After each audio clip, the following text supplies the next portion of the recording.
എല്ലാവർക്കും ദൃഷ്ടി ന്യൂസിന്റെ ഇന്ത്യൻ സാമ്പത്തിക മേഖലയിലെ വ്യക്തികൾ, പ്ലാനുകൾ എന്ന ക്ലാസ്സിലേക്ക് സ്വാഗതം. ഈ ക്ലാസ്സിൽ നമ്മൾ നോക്കാൻ പോകുന്നത് ഇന്ത്യൻ സാമ്പത്തിക മേഖലയുമായി ബന്ധപ്പെട്ട പ്രധാനപ്പെട്ട വ്യക്തികളും അവരുടെ ആശയങ്ങളും എന്ന ടോപ്പിക്കാണ് ഈ കീ പോയിന്റ്സിൽ നമ്മൾ ഉൾപ്പെടുത്തിയിരിക്കുന്നത്.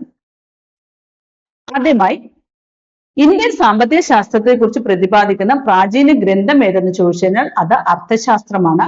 അർത്ഥശാസ്ത്രം രചിച്ചത് ചാണക്യൻ. ചാണക്യന്റെ മറ്റു പേരുകളാണ് കൗടില്യൻ, വിഷ്ണുഗുപ്തൻ.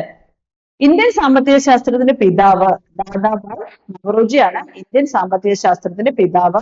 അദ്ദേഹത്തിന്റെ പ്രശസ്തമായ തിയറിയാണ് മസ്തിഷ്ക ചോർച്ചാ സിദ്ധാന്തം.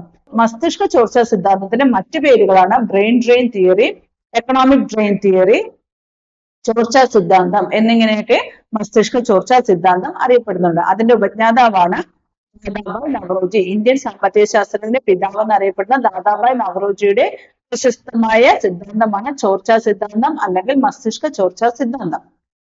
മസ്തിഷ്ക ചോർച്ചാ സിദ്ധാന്തത്തിലൂടെ ദാദാഭായ് നവറോജി സമർത്ഥിക്കുന്നത് ശമ്പളത്തിലൂടെയും നികുതിയിലൂടെയും ബ്രിട്ടീഷുകാർ ഇന്ത്യയുടെ സമ്പത്ത് കൊള്ളയടിക്കുന്നു എന്നാണ് സമർത്ഥിക്കുന്നത്. നികുതിയിലൂടെയും ശമ്പളത്തിലൂടെയും ബ്രിട്ടീഷുകാർ ഇന്ത്യയുടെ സമ്പത്ത് കൊള്ളയടിക്കുന്നു എന്ന് സമർത്ഥിക്കുന്ന സിദ്ധാന്തമാണ് മസ്തിഷ്ക ചോർച്ചാ സിദ്ധാന്തം. മസ്തിഷ്ക ചോർച്ചാ സിദ്ധാന്തത്തിന്റെ ഉപജ്ഞാതാവാണ് ദാദാഭായ് നവറോജി. അദ്ദേഹത്തിന്റെ തന്നെ പ്രശസ്തമായ ഒരു പുസ്തകമാണ് poverty and un-British rule in India. Poverty and un-British rule in India 1901. ഇത് രചിച്ചത് ആരെന്ന് ചോദിച്ചു കഴിഞ്ഞാൽ ദാദാഭായ് നവറോജിയാണ്. ഇന്ത്യയുടെ ദേശീയ വരുമാനം ആദ്യമായി കണക്കാക്കിയ വ്യക്തിയും ദാദാഭായ് നവറോജിയാണ്. പക്ഷെ ഇന്ത്യയുടെ ദേശീയ വരുമാനം ശാസ്ത്രീയമായി കണക്കാക്കിയ ആദ്യമായി കണക്കാക്കിയ വ്യക്തി ആരെന്ന് ചോദിച്ചു കഴിഞ്ഞാൽ VKRV റാവു ആണ്. അത് 1931. ഇന്ത്യയുടെ ദേശീയ വരുമാനം ആദ്യമായി കണക്കാക്കിയത് ദാദാഭായ് നവറോജി ആയിരുന്നെങ്കിലും അദ്ദേഹം ശാസ്ത്രീയമായിട്ടുള്ള ഒരു രീതിയിലല്ല ദേശീയ വരുമാനം കണക്കാക്കിയത്. അങ്ങനെ കണക്കാക്കിയ വ്യക്തി ആരെന്ന് ചോദിച്ചു കഴിഞ്ഞാൽ VKRV റാവു ആണ്. 1931. ലാലാ ലജ്പത് റായിയുടെ പ്രശസ്തമായ ഒരു ബുക്കാണ് ഇംഗ്ലണ്ട് ഡെബിറ്റ്സ് ടു ഇന്ത്യ. ഈ England debits to India Lala Lajpat Rai എഴുതിയ കൃതിയിൽ ദാദാഭായ് നവറോജിയുടെ ചോർച്ചാ സിദ്ധാന്തത്തെ പറ്റി പരാമർശിച്ചിട്ടുണ്ട്. അപ്പോൾ ദാദാഭായ് നവറോജിയുടെ ചോർച്ചാ സിദ്ധാന്തത്തെ പറ്റി പരാമർശിച്ചിരിക്കുന്ന കൃതി ഏതാണ് എന്ന് ചോദിച്ചു കഴിഞ്ഞാൽ ലാലാ ലജ്പത് റായിയുടെ ഇംഗ്ലണ്ട് ഡെബിറ്റ്സ് ടു ഇന്ത്യ എന്നുള്ളതാണ്. സ്വതന്ത്ര ഇന്ത്യയിൽ ദേശീയ വരുമാനം ആദ്യമായി കണക്കാക്കിയ വ്യക്തിയാണ് PC മഹാലനോബിസ്. ആദ്യമായി ദേശീയ വരുമാനം കണക്കാക്കിയ വ്യക്തി ദാദാഭായ് നവറോജി. ശാസ്ത്രീയമായി കണക്കാക്കിയ വ്യക്തിയാണ് VKRV റാവു. സ്വതന്ത്ര ഇന്ത്യയിൽ ആദ്യമായി ദേശീയ വരുമാനം കണക്കാക്കിയ വ്യക്തിയാണ് PC മഹാലനോബിസ് 1949. ഇദ്ദേഹം ഇന്ത്യൻ സ്ഥിരവിവര ശാസ്ത്രത്തിന്റെ പിതാവ് അല്ലെങ്കിൽ ഫാദർ ഓഫ് ഇന്ത്യൻ സ്റ്റാറ്റിസ്റ്റിക്സ് എന്ന പേരിലാണ് അറിയപ്പെടുന്നത്. PC മഹാലനോബിസ് ഇന്ത്യൻ സാമ്പത്തിക ശാസ്ത്രത്തിന്റെ പിതാവ്, ഫാദർ ഓഫ് ഇന്ത്യൻ സ്റ്റാറ്റിസ്റ്റിക്സ്. അതുപോലെ തന്നെ അദ്ദേഹം ഇന്ത്യൻ ബഡ്ജറ്റിന്റെ പിതാവ് എന്ന പേരിലും അറിയപ്പെടുന്നുണ്ട്. PC മഹാലനോബിസ് ഇന്ത്യൻ സ്റ്റാറ്റിസ്റ്റിക്സ് സ്ഥിരവിവര ശാസ്ത്രത്തിന്റെ പിതാവ് അല്ലെങ്കിൽ ഫാദർ ഓഫ് ഇന്ത്യൻ ബഡ്ജറ്റ് എന്നീ രണ്ട് പേരുകളിലും അറിയപ്പെടുന്നുണ്ട്. PC മഹാലനോബിസിന്റെ പ്രശസ്തമായ ഒരു കൃതിയാണ് സംഖ്യ. അദ്ദേഹം ഈ നാഷണൽ സ്റ്റാറ്റിസ്റ്റിക്സ് ഡേ ആയിട്ട് ആചരിക്കുന്ന ദിവസമാണ് ജൂൺ 29. സംഖ്യ എന്നത് ആരുടെ പ്രശസ്തമായ കൃതിയാണെന്ന് ചോദിച്ചു കഴിഞ്ഞാൽ PC മഹാലനോബിസ്. അദ്ദേഹം father of Indian budget, father of Indian statistics എന്നിങ്ങനെയെല്ലാം അറിയപ്പെടുന്നു. ബ്രിട്ടീഷ് ഇന്ത്യയിൽ ആദ്യമായി ബഡ്ജറ്റ് അവതരിപ്പിച്ച വ്യക്തിയാണ് ജെയിംസ് വിൽസൺ. ഇന്ത്യൻ ആസൂത്രണത്തിന്റെ പിതാവ് ആരെന്ന് ചോദിച്ചു കഴിഞ്ഞാൽ M വിശ്വേശ്വരയാണ്. ഇന്ത്യൻ എഞ്ചിനീയറിംഗിന്റെ പിതാവ്, ആധുനിക മൈസൂരിന്റെ ശില്പി എന്നീ പേരുകളിലും M വിശ്വേശ്വരൻ അറിയപ്പെടുന്നുണ്ട്. ഇന്ത്യൻ എഞ്ചിനീയറിംഗിന്റെ പിതാവായ M വിശ്വേശ്വരയുടെ ജന്മദിനമായ സെപ്റ്റംബർ 15 ദേശീയ എഞ്ചിനീയർ ദിനം എന്നതായി നിർണയിച്ചിരിക്കുന്നത്. ദേശീയ എഞ്ചിനീയർ ദിനം സെപ്റ്റംബർ 15. ഈ സെപ്റ്റംബർ 15 ഇന്ത്യൻ എഞ്ചിനീയറിംഗിന്റെ പിതാവായ M വിശ്വേശ്വരയുടെ ജന്മദിനമാണ്. സാമ്പത്തിക നയങ്ങൾ ആദ്യമായി അവതരിപ്പിച്ച സമ്മേളനം ഇന്ത്യൻ നാഷണൽ കോൺഗ്രസിന്റെ ഏത് സമ്മേളനത്തിലാണ് സാമ്പത്തിക നയങ്ങളെ കുറിച്ച് ആദ്യമായി ഒരു അവതരണം നടന്നത് എന്ന് ചോദിച്ചു കഴിഞ്ഞാൽ 1931 INCയുടെ കറാച്ചി സമ്മേളനത്തിലാണ്. 1931 കറാച്ചി സമ്മേളനത്തിലാണ് സാമ്പത്തിക നയങ്ങളെ കുറിച്ചുള്ള ഒരു പ്രമേയം അവതരിപ്പിച്ചത്. ഇതില് 1931 INCയുടെ അധ്യക്ഷൻ ആ സമ്മേളനത്തിൽ കറാച്ചി സമ്മേളനത്തിലെ അധ്യക്ഷനായിരുന്നു സർദാർ വല്ലഭായ് പട്ടേൽ. ഇനി അടുത്തത് 1938 ഹരിപുര സമ്മേളനം. 1938 ഹരിപുര സമ്മേളനത്തിന്റെ അധ്യക്ഷനായിരുന്നു സുഭാഷ് ചന്ദ്രബോസ്. സുഭാഷ് ചന്ദ്രബോസ് ആദ്യമായി അധ്യക്ഷനായ സമ്മേളനവും ഈ 1938 ഹരിപുര സമ്മേളനമായിരുന്നു.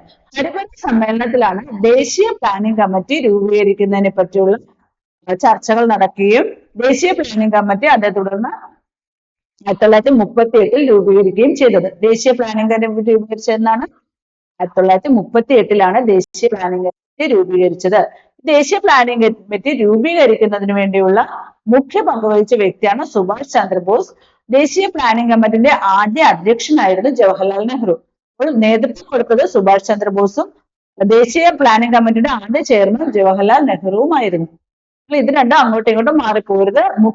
ദേശീയ പ്ലാനിംഗ് കമ്മിറ്റിയുടെ രൂപീകരണത്തിന് മുഖ്യ പങ്കുവഹിച്ച വ്യക്തി സുഭാഷ് ചന്ദ്രബോസ് ആയിരുന്നു. പക്ഷേ ദേശീയ പ്ലാനിംഗ് കമ്മിറ്റിയുടെ ആദ്യ ചെയർമാൻ ആയിരുന്നത് ജവഹർലാൽ നെഹ്റുവുമായിരുന്നു. അടുത്തായിട്ട് നമുക്ക് ഗാന്ധിജി സമ്പദ് വ്യവസ്ഥയെ കുറിച്ച് നോക്കാം. ഗാന്ധിജിക്ക് സമ്പദ് വ്യവസ്ഥയെ കുറിച്ച് ഒത്തിരി ആശയങ്ങൾ ഉണ്ടായിരുന്നു. ഈ ആശയങ്ങളെല്ലാം ചേർത്ത് നമ്മൾ പറയുന്നത് ഗാന്ധി സമ്പദ് വ്യവസ്ഥ എന്നാണ്. ഈ ഗാന്ധിജി തന്റെ സമ്പദ് വ്യവസ്ഥയുടെ ആശയങ്ങളെ കുറിച്ചെല്ലാം ആദ്യമായി പ്രസിദ്ധീകരിച്ചത് ഹിന്ദു സ്വരാജ് എന്ന കൃതിയിലൂടെയാണ്. ഗാന്ധിജിയുടെ ആദ്യ കൃതിയാണ് ഹിന്ദു സ്വരാജ്. ഈ ഹിന്ദു സ്വരാജ് എന്ന കൃതിയിലൂടെയാണ് ഗാന്ധിജി തന്റെ സമ്പദ് വ്യവസ്ഥയെ കുറിച്ചുള്ള ആശയങ്ങൾ പ്രസിദ്ധീകരിച്ചത്. ഗാന്ധിജി സമ്പദ് വ്യവസ്ഥയെ കുറിച്ചുള്ള തന്റെ ആശയങ്ങൾ പ്രസിദ്ധീകരിച്ചത് എന്തിലൂടെയാണ്? ഹിന്ദു സ്വരാജിലൂടെയാണ്. ഹിന്ദു സ്വരാജ് ഗാന്ധിജിയുടെ ആദ്യ കൃതിയാണ്. ഗുജറാത്തി ഭാഷയിലാണ് ഹിന്ദു സ്വരാജ് ഉള്ളത്. ഗാന്ധിജി സമ്പദ് വ്യവസ്ഥയുടെ സവിശേഷതകൾ എന്തൊക്കെയാണെന്ന് ചോദിച്ചാൽ ഗ്രാമീണ സമ്പദ് വ്യവസ്ഥയും ധാർമ്മിക മൂല്യങ്ങളുമാണ് ഗാന്ധി സമ്പദ് വ്യവസ്ഥയുടെ പ്രധാന സവിശേഷതകൾ. ട്രസ്റ്റിഷിപ്പ് എന്ന ആശയവും ഗാന്ധി സമ്പദ് വ്യവസ്ഥയുടെ ഒരു ആശയമാണ്. ട്രസ്റ്റിഷിപ്പ്. അപ്പോൾ ട്രസ്റ്റിഷിപ്പ് എന്ന ആശയം ആരുടേതാണെന്ന് ചോദിച്ചു കഴിഞ്ഞാൽ അത് ഗാന്ധിജിയുടെയാണ്. അതേപോലെ സമത്വ സമ്പദ് വ്യവസ്ഥ എന്ന ആശയവും ഗാന്ധിജിയുടെ ഒരു ആശയമാണ്. ഇങ്ങനെ ഗാന്ധിയൻ സമ്പദ് വ്യവസ്ഥയുടെ ആശയങ്ങളിൽ നിന്ന് പ്രചോദനം ഉൾക്കൊണ്ടുകൊണ്ട് 1944 രൂപീകൃതമായ സംഘടനയാണ് ഗാന്ധിയൻ പ്ലാൻ. ഗാന്ധിയൻ സമ്പദ് വ്യവസ്ഥയിൽ നിന്നും പ്രചോദനം ഉൾക്കൊണ്ട് രൂപീകരിച്ച സംഘടനയാണ് ഗാന്ധിയൻ പ്ലാൻ. ഇതിന് നേതൃത്വം കൊടുത്തത് ഗാന്ധിയൻ പ്ലാൻ എന്ന സംഘടന രൂപീകരിക്കാൻ വേണ്ടി നേതൃത്വം കൊടുത്ത വ്യക്തികളാണ് GC കുമാരപ്പ, നാരായണൻ അഗർവാൾ, ധരംപാൽ. 3 വ്യക്തികളാണ് ഗാന്ധിയൻ പ്ലാൻ രൂപീകരിക്കുന്നതിന് നേതൃത്വം കൊടുത്തത്. GC കുമാരപ്പ, നാരായണൻ അഗർവാൾ, ധരംപാൽ. ഇതിൽ ഈ ആശയം ഗാന്ധിയൻ പ്ലാൻ എന്ന സംഘടനയുടെ ആശയം മുന്നോട്ട് വെച്ച വ്യക്തിയാണ് GC കുമാരപ്പ. പക്ഷെ അതിന്റെ ഉപജ്ഞാതാവ് ഗാന്ധിയൻ പ്ലാന്റെ ഉപജ്ഞാതാവ് ആരെന്ന് ചോദിച്ചാൽ അത് നാരായണൻ അഗർവാളാണ്. ഇത്തരം കാര്യങ്ങളാണ് ഗാന്ധിയൻ സമ്പദ് വ്യവസ്ഥ.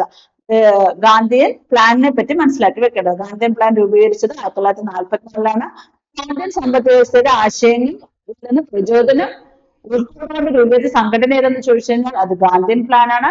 ഗാന്ധിയൻ പ്ലാൻ രൂപീകരിക്കാൻ വേണ്ടി നേതൃത്വം നൽകിയ വ്യക്തികളാണ് GC കുമാരപ്പ, നാരായണൻ അഗർവാൾ, ധരംപാൽ. ഗാന്ധിയൻ പ്ലാൻ ആശയം മുന്നോട്ട് വെച്ചത് GC കുമാരപ്പയാണ്. ഗാന്ധിയൻ പ്ലാന്റെ ഉപജ്ഞാതാവ് ആരെന്ന് ചോദിച്ചു കഴിഞ്ഞാൽ അത് നാരായണൻ അഗർവാളാണ്. ഇനി 8 വ്യവസായ പ്രമുഖർ ചേർന്ന് രൂപീകരിച്ച ഒരു സംഘടനയുണ്ട്. അതാണ് ബോംബെ പ്ലാൻ. അതിന് 2 ഘട്ടങ്ങളാണുള്ളത്. 1944 1945. അപ്പൊ 8 വ്യവസായ പ്രമുഖർ ചേർന്ന് രൂപീകരിച്ച സംഘടന ഏതാന്ന് ചോദിച്ചു കഴിഞ്ഞാൽ ബോംബെ പ്ലാൻ ആണ്.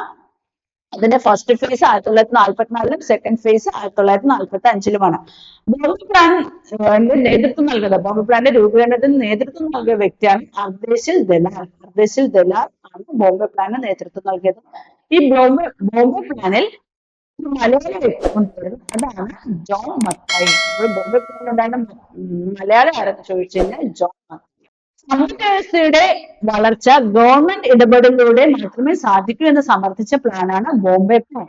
സമ്പദ് വ്യവസ്ഥയുടെ വളർച്ച ഗവൺമെന്റ് ഇടപെടലിലൂടെ മാത്രമേ സാധ്യമാകൂ എന്ന് സമർത്ഥിച്ച പ്ലാനാണ് ബോംബെ പ്ലാൻ.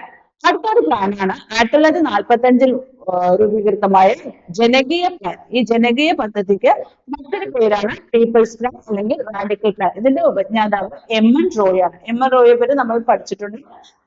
ഇന്ത്യക്ക് ഒരു ഭരണഘടന വേണമെന്ന ആശയം ആദ്യമേ മുന്നോട്ട് വെച്ച വ്യക്തിയാണ് MN Roy. People's plan, radical plan, ജനകീയ പദ്ധതി ഇതെല്ലാം ഒരൊറ്റ പേരിലുള്ള പ്ലാൻ, ഒറ്റ ഇതിലുള്ള പ്ലാനുകളാണ്. പല പല പേരുകൾ അറിയപ്പെടുന്നതേ ഉള്ളൂ. അത് രൂപീകൃതമായത് 1945 അതിന്റെ ഉപജ്ഞാതാവ് MN റോയ് ആണ്. പ്ലാനിംഗ് ബോർഡ് എന്ന് പറഞ്ഞ ഒരു ബോർഡ് 1946 രൂപീകൃതമായി. അതിന്റെ അധ്യക്ഷനായിരുന്നു KC നിയോഗി. പ്രധാനപ്പെട്ട പ്ലാനാണ് സർവോദയ പ്ലാൻ. സർവോദയ പ്ലാൻ രൂപീകരിച്ചത് 1950 അതിന്റെ ഉപജ്ഞാതാവ് ജയപ്രകാശ് നാരായണൻ ആയിരുന്നു. അപ്പോൾ സർവൈവൽ പ്ലാന്റെ ഉപജ്ഞാതാവ് ആരെന്ന് ചോദിച്ചു കഴിഞ്ഞാൽ ജയപ്രകാശ് നാരായണൻ. സർവൈവൽ പ്ലാൻ ആരുടെയൊക്കെ ആശയങ്ങൾ ഉൾക്കൊള്ളിച്ചുകൊണ്ട് രൂപീകരിച്ചാണ്? ഗാന്ധിജിയുടെയും ആചാര്യ വിനോബ ഭാവെയുടെയും ആശയങ്ങൾ ഉൾക്കൊള്ളിച്ചുകൊണ്ട് ജയപ്രകാശ് നാരായണൻ രൂപീകരിച്ച ഒരു സംഘടനയാണ് അല്ലെങ്കിൽ ഒരു പ്ലാനാണ് സർവോദയ പ്ലാൻ. ഇത്തരം കാര്യങ്ങളാണ് ഇന്ത്യൻ സാമ്പത്തിക വ്യവസ്ഥയിലെ പ്രമുഖ വ്യക്തികളും അവരുടെ ആശയങ്ങളും പറ്റി നമ്മൾ പ്രധാനമായും പഠിച്ചു വെക്കുന്ന പോയിന്റ്സ്. അപ്പോൾ എല്ലാവരും ഈ പോയിന്റ്സുകൾ വായിക്കുക. വായിച്ച് പഠിച്ചതിന് ശേഷം ഇതുമായി ബന്ധപ്പെട്ട മോക്ക് ടെസ്റ്റ് എഴുതുക. ആ മോക്ക് ടെസ്റ്റിൽ എന്തെങ്കിലും തെറ്റുകൾ സംഭവിക്കുകയാണെങ്കിൽ അത് വീണ്ടും പഠിച്ച് വീണ്ടും മോക്ക് ടെസ്റ്റ് എഴുതി നിങ്ങളുടെ തെറ്റുകൾ തിരുത്തി പഠിക്കുക. മോക്ക് ടെസ്റ്റ് എത്ര തവണ വേണമെങ്കിലും നിങ്ങൾക്ക് എഴുതാവുന്നതാണ്. എല്ലാവർക്കും എല്ലാവിധ ആശംസകളും. Thank you.